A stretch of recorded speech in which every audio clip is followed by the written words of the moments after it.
African children have got talent, but that talent is hidden. Issues of climate change, it's very, very important. There is a breakdown because we are concentrating on things which are not practical. The standard of Africa is that, one, we are not polluters. Time has come that our financial institutions, bearing the name of African Development Bank, should really focus on the energy issues. We need people who are also serious, investors who are serious. They'll be on the ground from day one.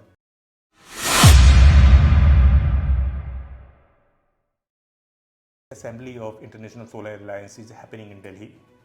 There are more than 96 countries participants are here, but most importantly, more than 25 ministers from the different part of the world are here to discuss about the energy and the issue of climate.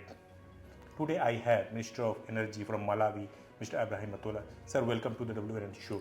So today we are going to discuss about the energy and the climate issues, that what you have been discussing in last 3 days. So what important is for Africa? Because Africa is full of sunlights and the weather also, it's very, very much favorable. When you talk about the solar energy, when you talk about the renewable energy, Africa is the most favorable place for everybody. So how do you see being a part of this discussion? What are the outcomes, and how do you see that you are going to have something from here after the discussion? First and foremost, let me thank you very much for giving me this opportunity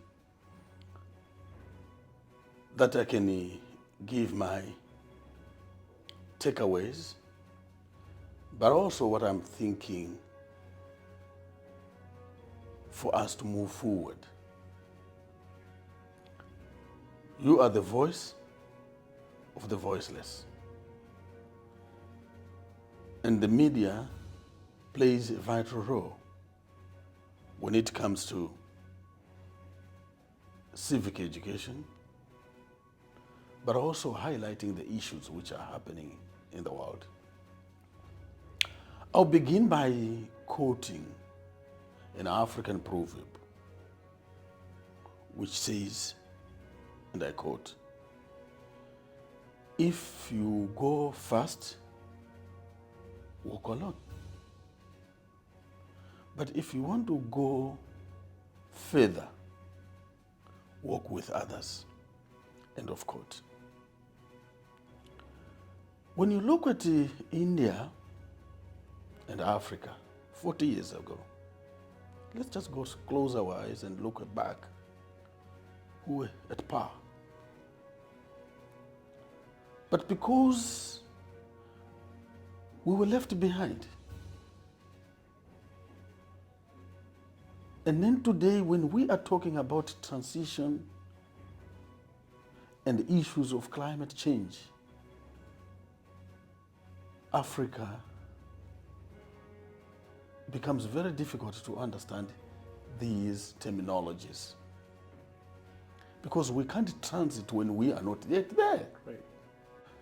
So when you look at geographically, Africa is well positioned from the equator, the Capricorn, the Cancer. In Africa, it's very rare to have winter or the snow, except very few countries they experience that. So we have natural resources, God-given. We've been talking about green energy, and most of the countries in Africa, they depend on hydro, because the waters are just flowing, rivers.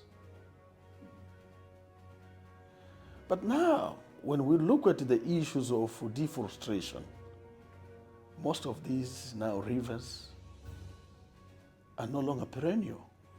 But what we need now to utilize is these natural resources, the God-given one. I said it is God-given because the sun and the wind doesn't know boundary. Yeah. No matter how disputes between you and me, doctor, you cannot block me not to see the sun. No matter how powerful I am, I cannot block you not to have wind. And these are the resources which we need now to tap, because the supply chain Right. has got no disturbances. However, lessons have been learned. African states should change the curriculum. As I've said, that India, 40 years ago, we were together. Level of poverty, whatever it is, we were together. But because you invested a lot in education, then you are ahead of us. Where African states should change their curriculum, number one.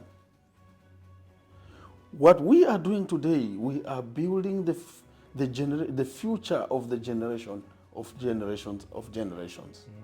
For us to have a better future of our children. This future of our children cannot be built when we are leaving our kids behind. So now this is a time where we are talking about empowering the youth. Succession plan should be put in place, that our children should start building their future.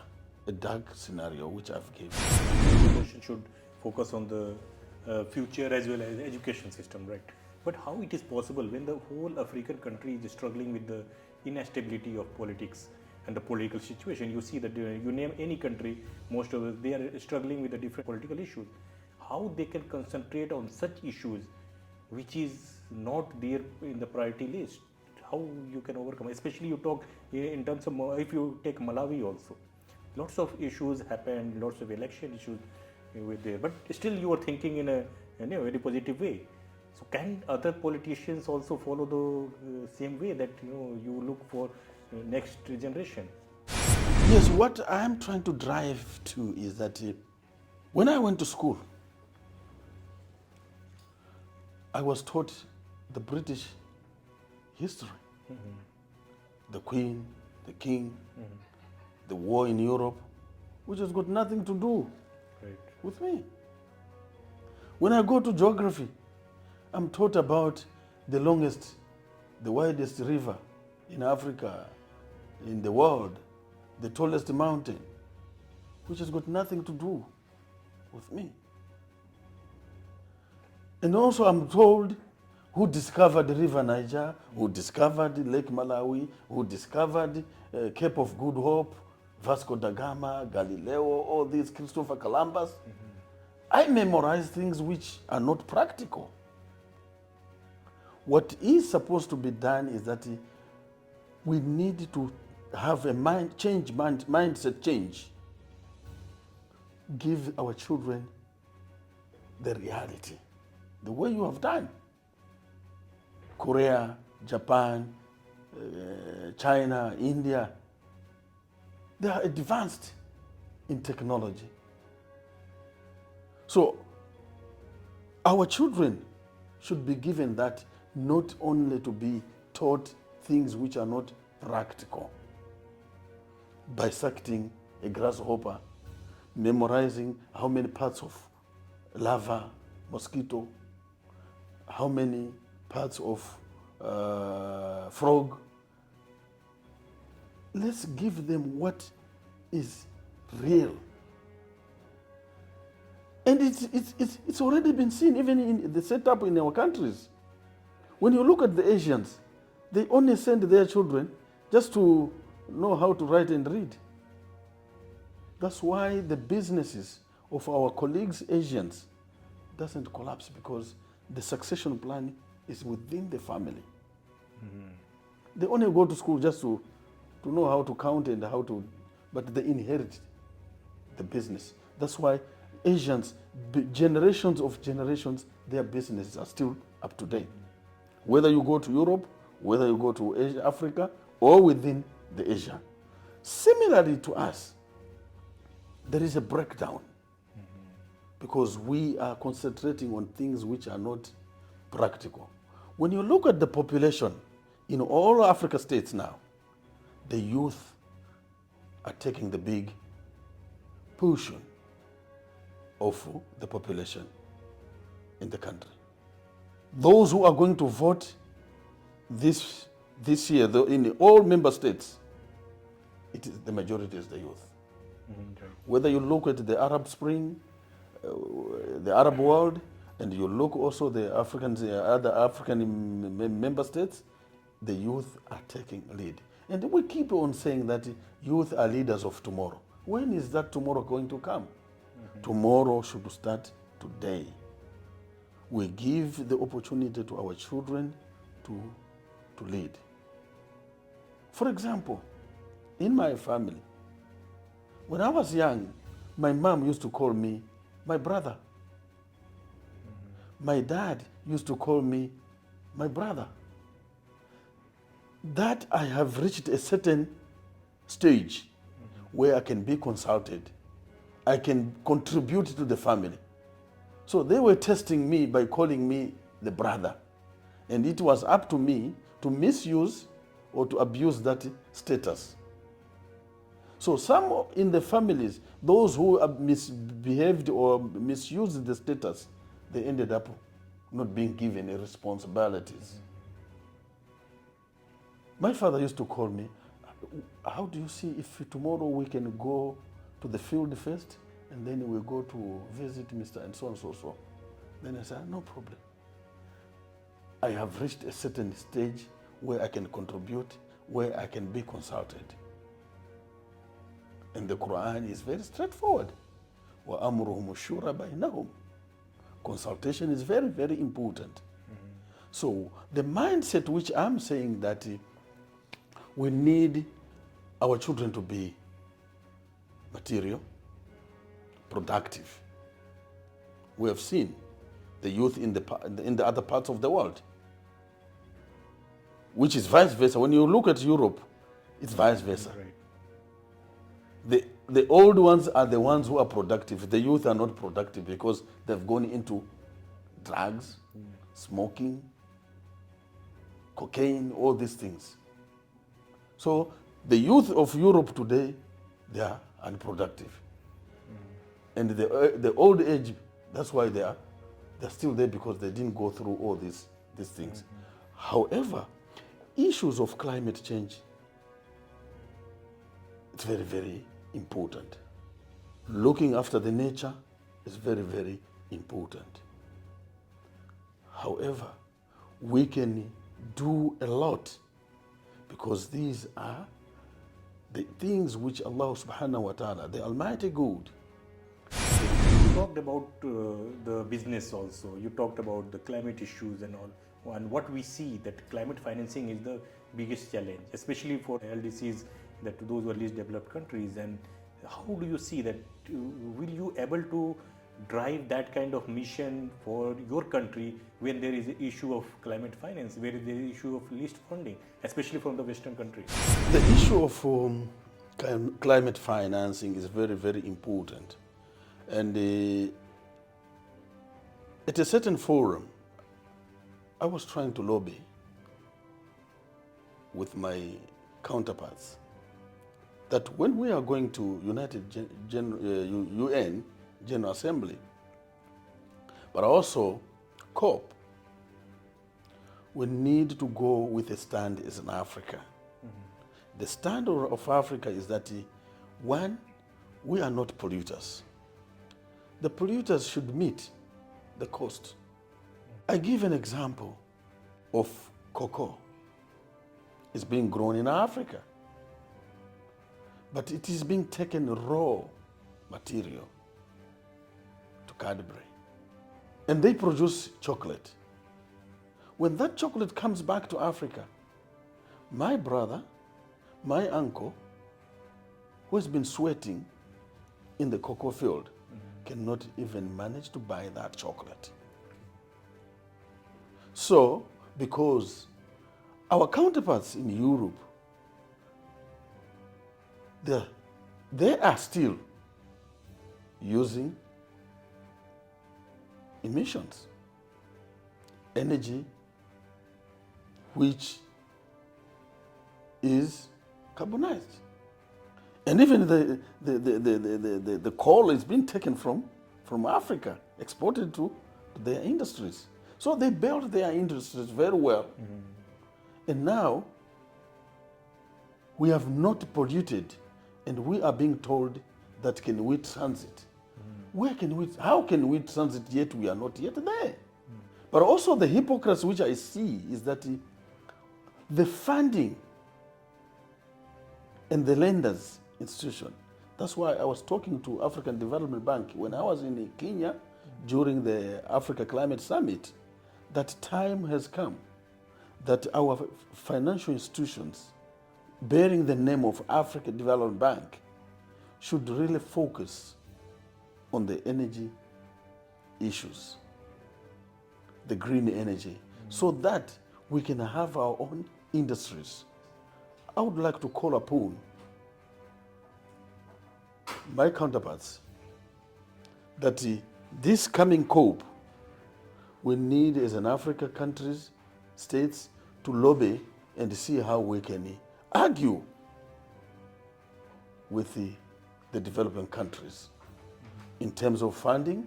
And Africa today, because of the politics which is happening in Russia and Ukraine and then now the Middle East, they would want now to come to Africa dangling with the hydrogen, all these things.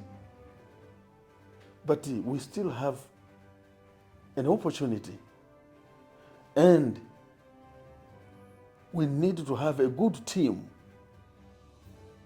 which can lobby. When you talk about the business, do you think that Malawi has the strategy to invite the investors or the potential investors from the world, that what you are giving as a takeaway for those investors, if they are coming to Malawi? Any guideline or anything which is business friendly or for the investors? First, I can say Malawi is a peaceful country. We have never experienced war. Mm-hmm. Two, whatever resources are in Kenya, Djibouti, Tanzania, Uganda, Zambia, they are also in Malawi because of the Great Rift Valley. Okay. Two, we have embraced, or we have reforms in our government systems. For example, in the energy sector, there are reforms where we have opened up to the independent power producers, that they can come and produce, and then the government can buy and add it to the national grid, or we can have standalone mini grids. And people are ready to pay. I'll just give you an example on telecommunication. How many companies are there in Africa running the telecommunications? And the people choose.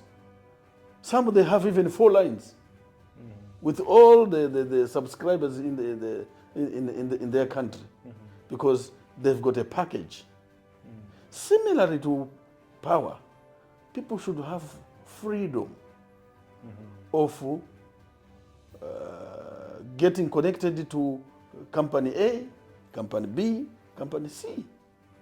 But when we put them on one basket, it becomes very difficult. So when it comes to a business environment in Malawi, we have looked into it, the land issues, the registration of the companies, the taxes, and there are certain issues which my ministry, as Minister of Energy, I can work with Minister of Finance and also Minister of Trade. So in brief, we can say that there are a lot of opportunities and untapped resources in Malawi. We are talking about geothermal. We have potential sites. We're talking about hydro. We have rivers, perennial rivers. If you're talking about wind, we have potential sites.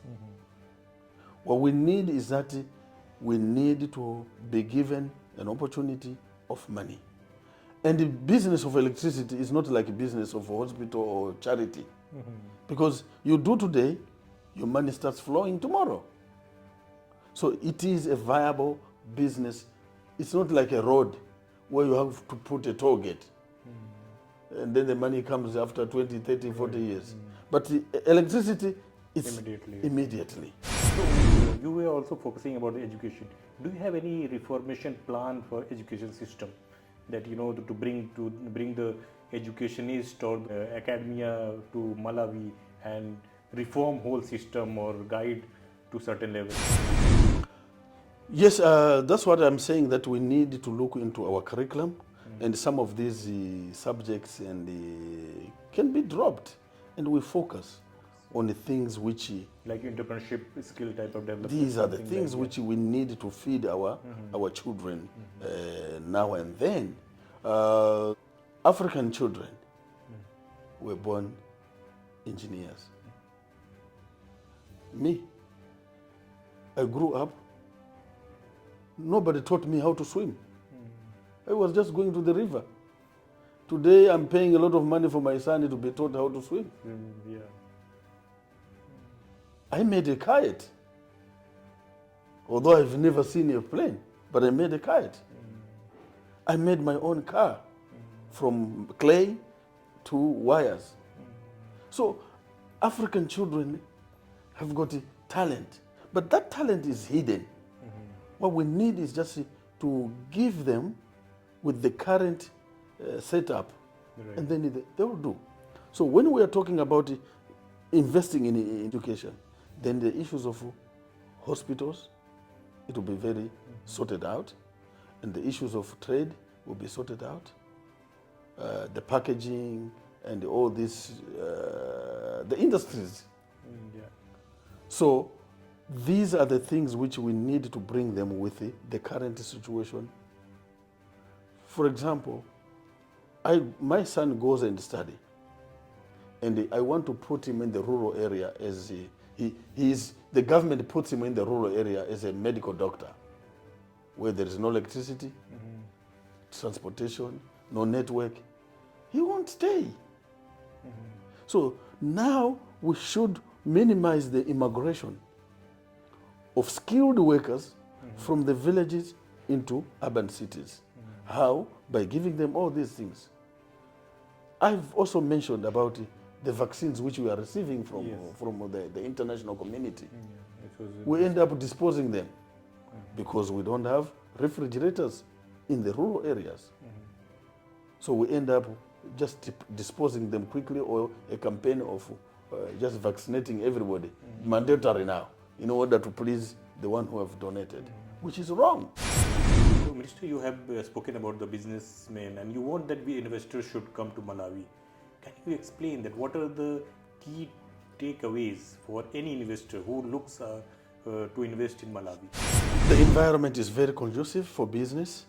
The opportunities are still there, and the incentives which the administration of His Excellency Dr. Lazarus Makata Chakwera has given for the business opportunities, investors, that they shouldn't be staying long on the queue without their papers being processed. So these are the things which I would like to call upon the investors to look into Malawi and come in the country, because we have untapped resources in all sectors, whether it is agriculture, whether it's health, whether it's energy. So let me concentrate a lot on energy, because that's how we have developed the reforms in order to invite and to attract many investors.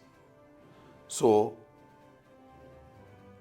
there is room for negotiations, even if we are going to sign the power purchase agreement, the PPAs.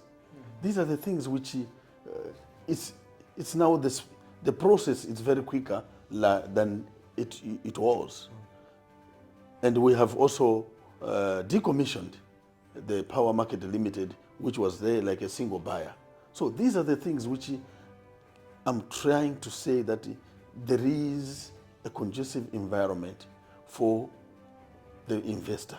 Because long time ago, or the previous years, it was very difficult. You meet this one, you meet that one, you meet that one. While you are talking, same thing.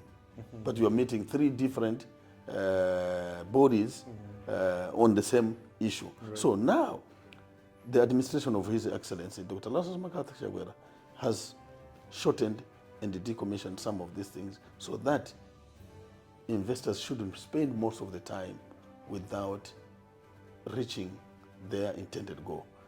By the way, when an investor is coming, he's expecting the results. Similarly, His Excellency Dr. Lazarus Macarthur Chakwera, when he sees the investor is coming, he's also expecting the results. So what I can emphasize is that time wasters are not even needed. We had about 19 independent power producers who showed the data, the interest, letter of intent, expression of interest. But we looked at them, some of them, they just disappeared. From 2018. They've never come back. Some of them, they're still running up and down with the memorandum of understanding, looking for finances, whatever it is. But we need people who are also serious, investors who are serious.